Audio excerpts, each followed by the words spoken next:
Have you ever walked past a playground at night, and felt like something was watching you from inside the equipment? When I was a teenager, I used to walk my dog late at night. There was a small park on the way home with a rusted swing set and a plastic tunnel slide. It always gave me weird vibes, especially after dark.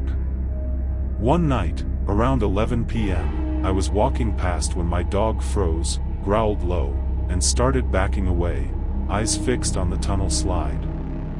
I followed her gaze and noticed something off. The slide wasn't empty. There was a shape inside it.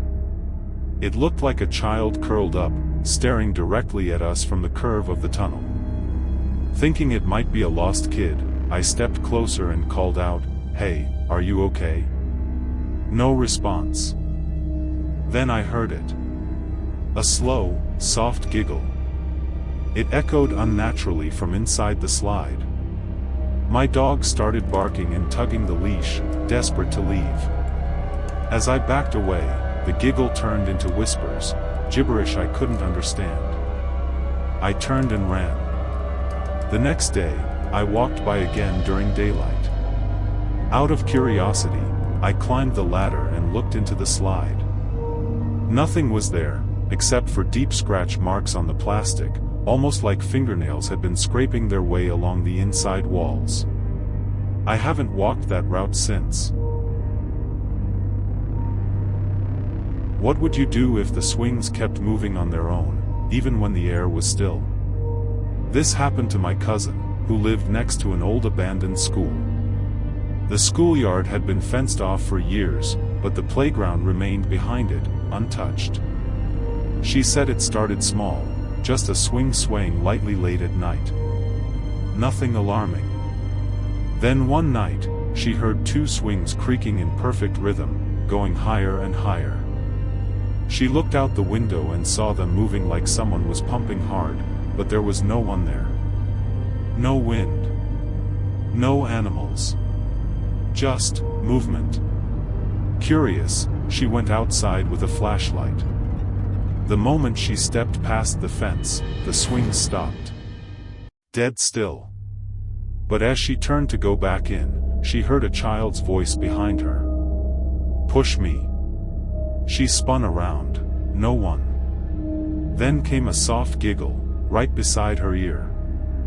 She bolted, and when she looked back from her porch, the swings had started again, this time moving violently, as if thrown by invisible hands.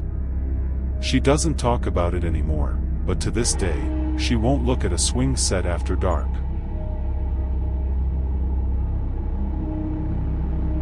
Have you ever seen a child playing alone in the sandbox, even though the playground was supposed to be empty?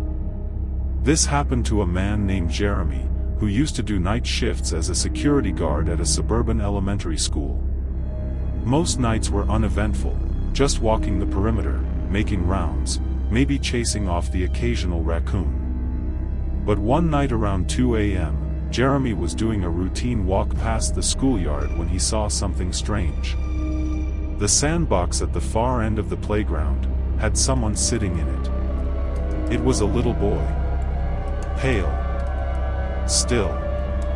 His head bowed, hands digging slowly through the sand.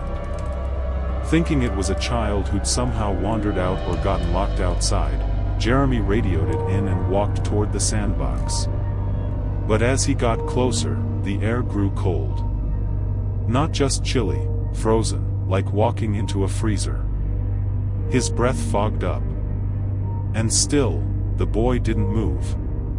Jeremy called out, "Hey, buddy. Are you okay?" No response. He was about 10 feet away when the boy finally looked up.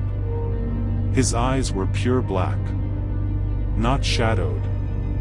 Not in the dark. Completely black. Jeremy stopped. The boy gave a small smile and whispered, "You're standing on her." Jeremy didn't understand. "Standing on who?" he asked.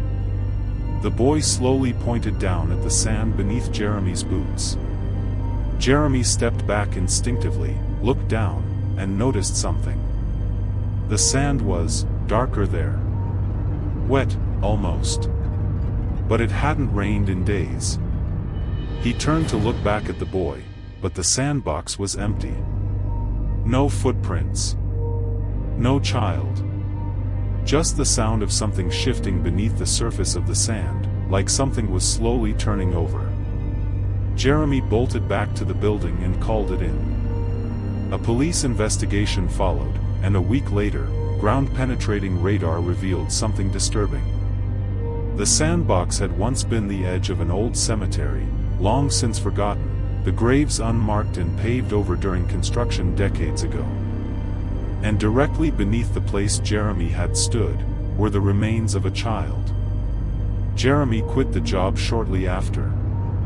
The sandbox was removed. The playground was replaced with artificial turf. But some nights, people still report hearing faint giggling drifting through the air. Even when the schoolyard is empty.